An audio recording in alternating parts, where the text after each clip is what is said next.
The words to which I should like to call your attention this evening are to be found in the book of the prophet Isaiah, in the 5th chapter, the 20th verse. The 20th verse in the 5th chapter of the book of the prophet Isaiah. Woe unto them that call evil good, and good evil. Ay de los que a lo malo dicen bueno, y a lo bueno malo, que hacen de la luz tinieblas, y de las tinieblas luz, que ponen lo amargo por dulce y lo dulce por amargo. Isaías 5, versículo 20. Para comprender la esencia de este mensaje de todo el capítulo, además de este versículo 20 en particular, debemos entender que este era para el periodo en que se emitió. Quiero recordarte que Dios había levantado al profeta para que se dirigiera a sus contemporáneos, la nación de Judá, en tiempos particularmente graves. Esta tenía ya una larga historia desde que se creara en tiempos de Abraham, pero ahora, en este momento en particular, del siglo VIII antes de Cristo, las cosas empezaban a ir mal, peligrosamente mal.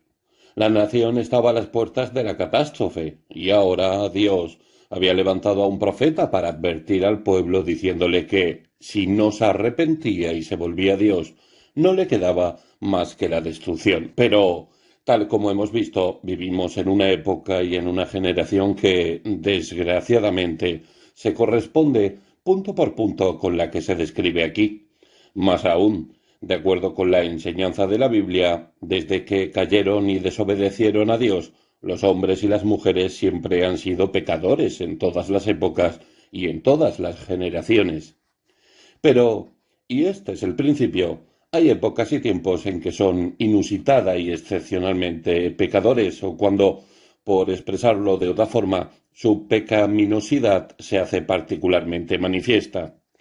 No podemos leer la Biblia, que, por supuesto, es un libro de historia, además de un libro con una gran enseñanza, sin advertir que en este aspecto hay una extraordinaria periodicidad. Vemos épocas en que los israelitas, a pesar de no vivir vidas perfectas, eran relativamente buenos, pero luego llegaban periodos concretos en los que, como hemos visto, pecaban, por así decirlo, con coyundas de carreta, con violencia, y toda situación se tornaba desesperada. En otras palabras, hay épocas en las que el pecado parece alcanzar un terrible clímax y de forma inevitable ese clímax va seguido de la catástrofe. Al afirmar eso solo estoy haciendo una simple observación histórica.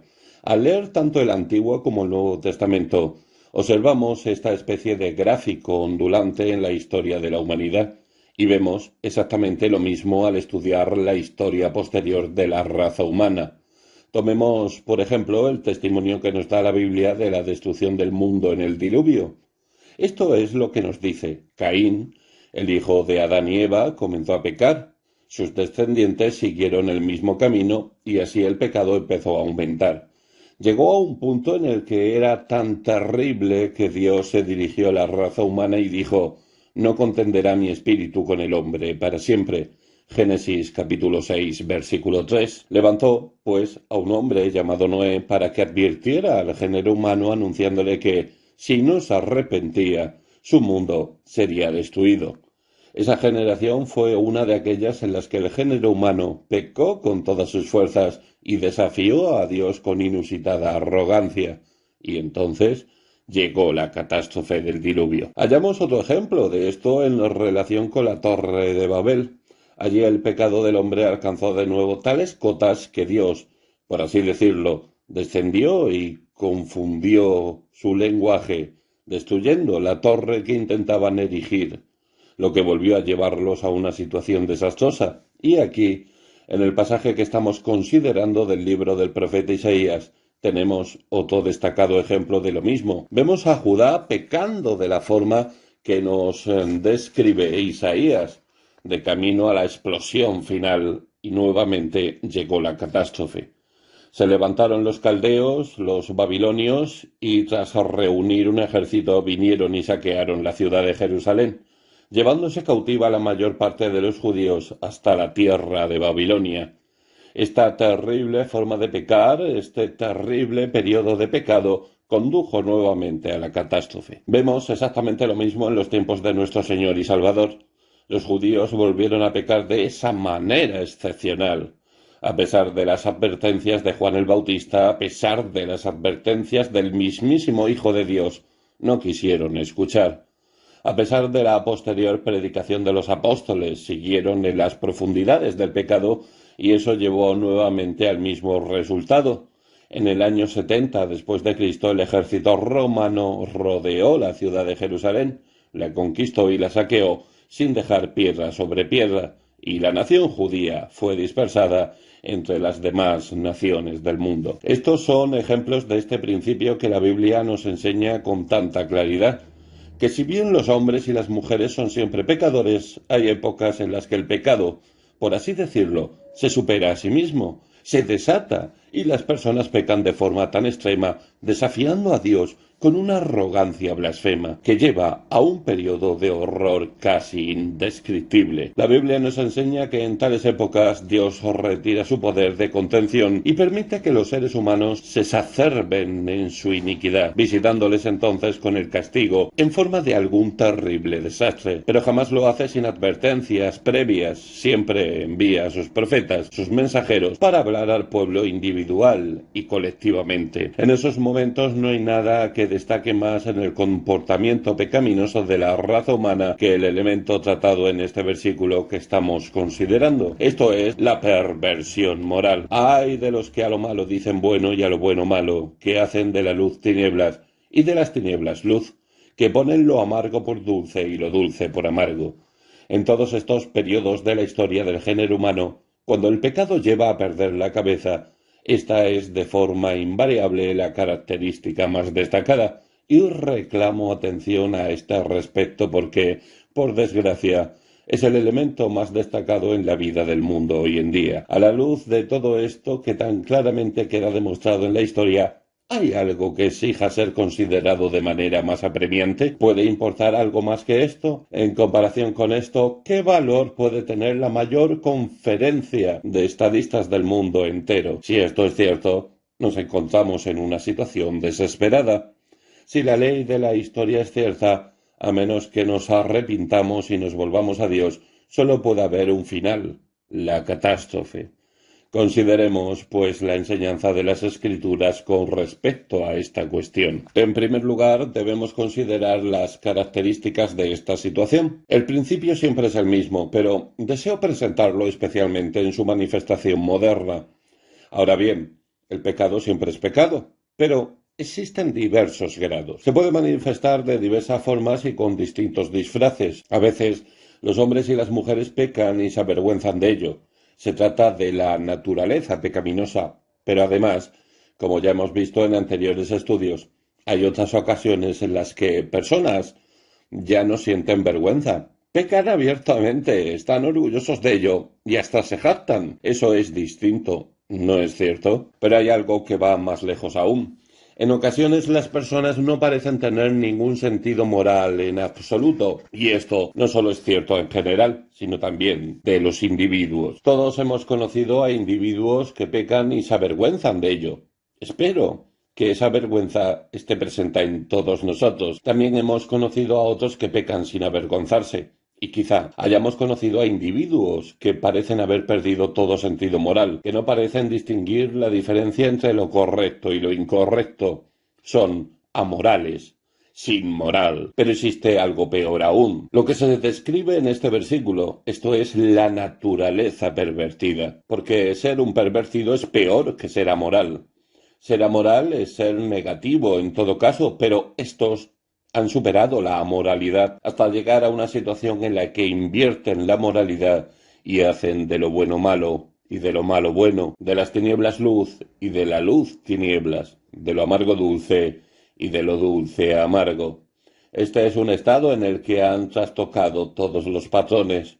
Es una inversión deliberada y activa de lo que hasta ahora se aceptaba universalmente en mayor o menor medida. Esto se puede ver en los individuos, en las naciones, en todos los grupos de personas y a veces en la vida de todo el mundo, como ya he mostrado por medio de las Escrituras. En ese estado, los hombres y las mujeres le dan la vuelta a todo y se glorían en el hecho de hacerlo. Ese era el estado de las personas que vivían en Jerusalén cuando Isaías se dirigió a ellas en esta profecía y les anunció que, a menos que se arrepintieran, su único destino sería la catástrofe. ¿No es igualmente cierto en la actualidad?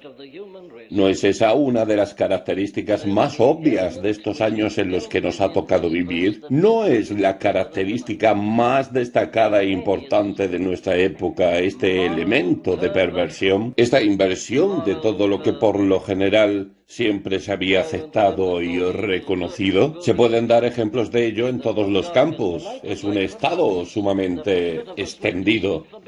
Lo vemos en todas las artes, donde a menudo se desprecia la belleza, se reniega de la armonía y se alaba la fealdad. Pero, por supuesto, esta perversión de los patrones es mucho más grave cuando llegamos al terreno de la moral. La expresión en boga hoy día que la gente se enorgullece de utilizar es la nueva moralidad. Se enseña con total claridad.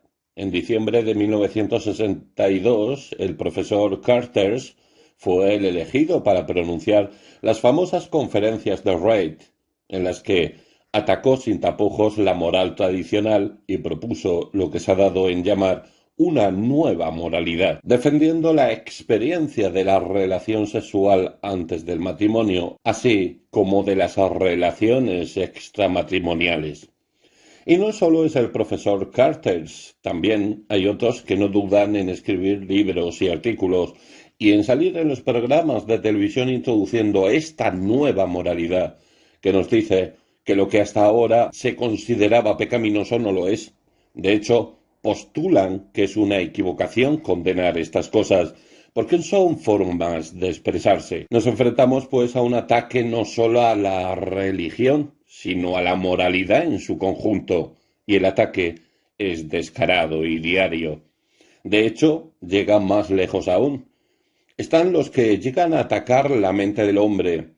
Esa era, en esencia, la postura de D.H. Lawrence. Decía que el problema de la raza humana es que piensa demasiado y que sus cerebros se han desarrollado excesivamente. El secreto, pues, para tener éxito y felicidad en la vida, es dejar que lo más bajo de nosotros tome las riendas. Una vuelta a la naturaleza, por así decirlo. Es un ataque a la mente y a todo aquello mediante lo cual ejercemos control y discriminación. Ciertamente, en resumen, se trata en última instancia de ridiculizar el control, la disciplina y la decencia. Se nos pide que hagamos lo que nos dé la gana y que dejemos a un lado toda idea de decencia y orden. Permítaseme dar un ejemplo. En cierta ocasión me llamó la atención el titular de un periódico. Leí la reseña de una obra de teatro que se acababa de estrenar en Londres. Esto es lo que decía un famoso crítico. Hace una década, esta especie de lamentaciones entre pompas de jabón debían de parecer atrevidas y realistas en la televisión. Sus homilías con respecto a la infidelidad y la santidad de la familia tienen tonos de moralidad de clase media, que además de anticuada, resulta mojigata. A eso es a lo que hemos llegado. Al parecer, se trataba de una obra que 10 años atrás habría sido más bien atrevida e impactante, pero hoy en día cualquier intento, por débil que sea, de defender la moralidad y hablar de lo equivocado de la infidelidad o de la santidad de la familia como unidad social, se desecha despectivamente como una moralidad de clase media que además de anticuada, resulta mojigata. En un sentido es una pérdida de tiempo leer estas reseñas y en otro no. Yo leo a los críticos teatrales y cinematográficos y observo que, si hay algún elemento de decencia en una película o en una obra de teatro, se desecha y se ridiculiza. Solo se alaba lo pervertido, lo que introduce algo anormal y desagradable y, prácticamente, lo asqueroso. Ese parece ser el patrón universal, y si hay algún elemento romántico o hermoso, produce risas. Esa es la situación a la que nos enfrentamos, y quizá hayas advertido algo más. ¿No te has dado cuenta de que hoy en día existe tendencia a solidarizarse más con los criminales que con sus víctimas? ¡Qué pena dan esos pobres criminales! La gente va de un lado a otro haciendo peticiones en su nombre, diciendo la lástima que sienten por ellos y pidiendo que no sean tratados con excesiva dureza. Y lo mismo se puede decir de los pervertidos. Hemos llegado a un momento en que si uno no es un pervertido, es un anormal. Se glorifica lo pervertido. No hay nada tan maravilloso como el amor de los pervertidos. Todo esto se puede resumir en la frase que se ha convertido en la consigna de la generación moderna. Mal, sé tú mi bien. Ay, de los que a lo malo dicen bueno y a lo bueno malo. Eso es exactamente lo que está sucediendo en tantos países del mundo hoy en día, en círculos cultos y de erudición, entre los intelectuales y los que afirman ser dirigentes de la sociedad. ¿No se trata de una réplica exacta de los tiempos de Isaías? ¿Cómo intentan defender la perversión sus devotos? Obviamente, no puedo tratar esta cuestión como debiera, simplemente intento ofrecer una panorámica general de la situación. Uno de los grandes argumentos es que, al menos, eso no es hipocresía. La hipocresía se considera lo peor que cabe imaginar, y así se responde a ella, con perversión. Ahora bien, es obvio que nadie defiende la hipocresía. En última instancia, no se puede aducir nada a su favor, pero aquel famoso creador de máximas, que fue el conde Rochefoucauld, dijo una verdad con respecto a la hipocresía. Afirmó que la hipocresía es el homenaje que rinde el vicio a la virtud, y esa es una situación muy profunda. En otras palabras, el hipócrita es alguien que sabe que está equivocado e intenta ocultar esa equivocación, intentando fingir que no la ha cometido. Reconoce la moralidad y lo que hace es rendirle un homenaje. No es un pervertido. Eso es todo lo que se puede decir a favor de la hipocresía. A la hipócrita siempre le queda, pues, una esperanza. Está cometiendo un fraude, pero al menos sabe que está equivocado. El segundo elemento que se utiliza para justificar la nueva moralidad o defenderla es que es correcto cuestionar la existencia de cualquier tipo de patrón moral, exterior, objetivo y universal. Hasta ahora, por regla general, el ser humano ha creído en la existencia de ese patrón. En ocasiones lo denominaba ley natural y era reconocido en todas las sociedades en mayor o menor medida, ya fueran cristianas o no. Pero vivimos en una época en que eso se está cuestionando gravemente y algunos filósofos de primera fila nos dicen que no existe tal cosa como un patrón moral exterior, que cada hombre es su propio patrón. Lo que considero correcto es moral para mí, y si hago algo que tú consideras equivocado, eso no importa. Debo actuar en concordancia con mi propio patrón y discernimiento. Ahí lo tenemos. Y así, cada hombre se considera en ley para sí mismo y hace lo que quiere y lo que él considera correcto.